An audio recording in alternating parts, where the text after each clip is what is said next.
না হয় যদি না করিলে সম্মান। কৃতজ্ঞতা মানে আমাকে যে তুমি যে দয়া করেছো, তোমায় যদি না আমি কিছু দিই তাহলে আমার অপরাধ হয়ে যাবে, তাই আমি তোমায় কিছু দেব। ছোট ব্রাহ্মণ বলে, বাবা ঠাকুর এই মন্দিরে তুমি আমায় কি দেবে বাবা? বলে, আমি তোকে কি দেবো জানিস? আমার একমাত্র কন্যাকে তোকে দান করবো।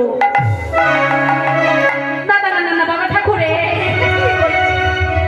না না না না, আপনি হলেন জমিদার, আমি হলাম রাস্তার ভিখারি।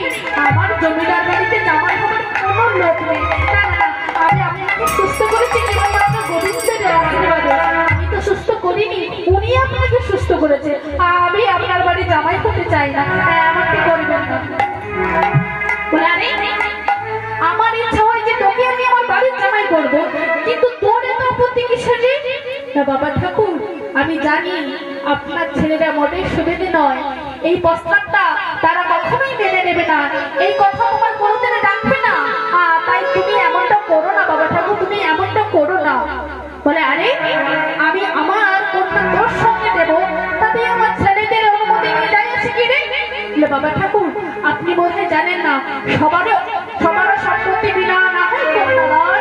রুক্মিণীর পিতা ভীষ্ম তাহাতে প্রমাণ।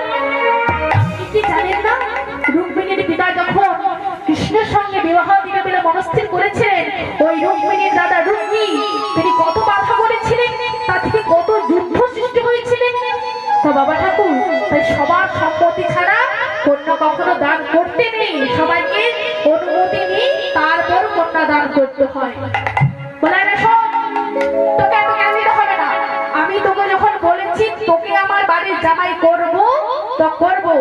তাই ছোট বিপ্র কি করেছে, যাতে এই তীর্থ বাক্য না মিথ্যে হয়, তাই ছোট বড় ব্রাহ্মণকে বলে উঠলেন কি, বাবা ঠাকুর তুমি নাই তিল আর তুলসী এই মন্দিরে তুমি আমি শপথ করো যে বাড়ি গিয়ে তোমার কন্যার সঙ্গে আমার বিবাহ দেবেন। তাই আজকে বড় ব্রাহ্মণ তিল আর তুলসী আজকে সাক্ষী দিচ্ছে, তিল তুলসী